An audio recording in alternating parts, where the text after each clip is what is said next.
I'm just gonna go with this. Okay, so I want to talk about USD and Nuremberg. Well, we're talking about currency exchange and Nuremberg. Okay, big idea here. I have this combination, okay, of dollars like USD and sorry. So I have this combination of dollars, euros, and British pounds. So when I went to London, I did not realize that the UK doesn't use euros. I thought they did. They use British pounds.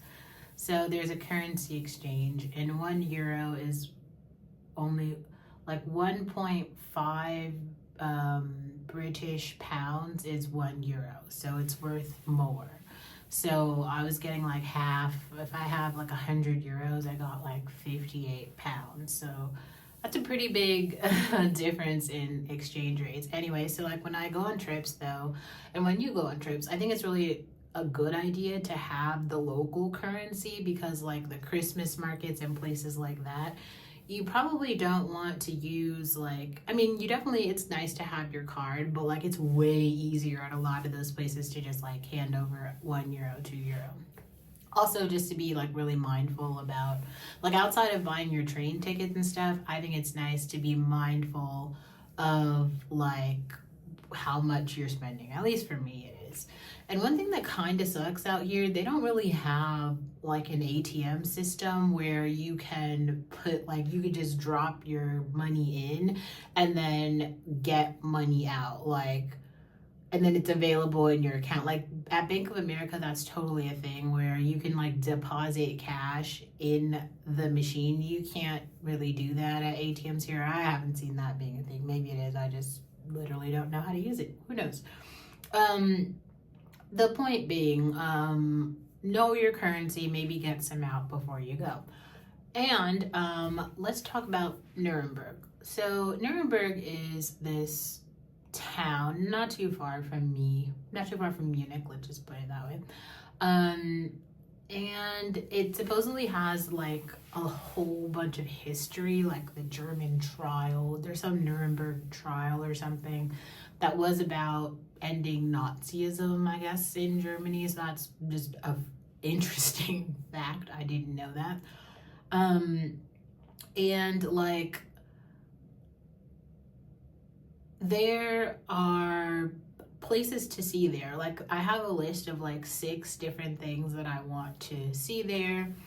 And a lot of them are like castles, museums, you know, places like that. And it's kind of interesting to like think about the fact that I don't even know a lot of the history for the places that like I'm going to go see. Like I'm just going and gonna try to kind of like figure it out. And it makes me like not a bit nervous, but it does make me want to kind of like look up these places to be able to like talk about them and like make some sense of them.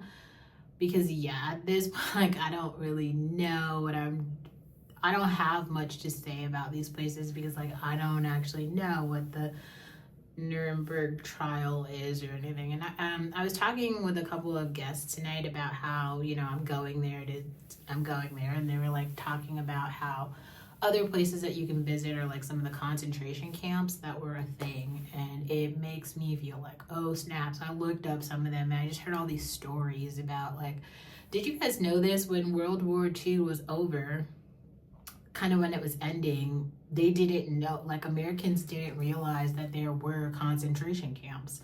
Like people didn't know. And so they literally kind of stumbled upon concentration camps. Like that is a wild concept to think about. Like they were just, I guess, under this belief that, well, how do you say it? So basically they stumbled across like enclosed areas and people were like running to the fences saying like, help me. And they were really, really thin. And it sounds like the Americans kind of like, you know, obviously went in, kind of figured out that it was a concentration camp and initially tried to take people out of the camp. But what happened is they had to put people back into the camps because the conditions were so extreme that people weren't surviving immediately leaving the camp. Like they had to go back in and slowly like ration their way out. Like they could only be exposed to a certain amount of light each day. They could only have like a small amount of more food each day. Like they had become so used to like those really tragic conditions that the new conditions were like a problem, which is a wild concept. Like that's a wild concept. But that is the reality. I'm gonna like read a little bit more about this tonight, but like that's insane. I just kind of wanted to come on and like just talk about this like even a little bit because I have like something to say, but it's wild because I'm preparing for the trip and trying to figure out like how I'm gonna do like a currency exchange, but when the bank is not open when I'm leaving. So anyway, I'll be back to say more, but yeah.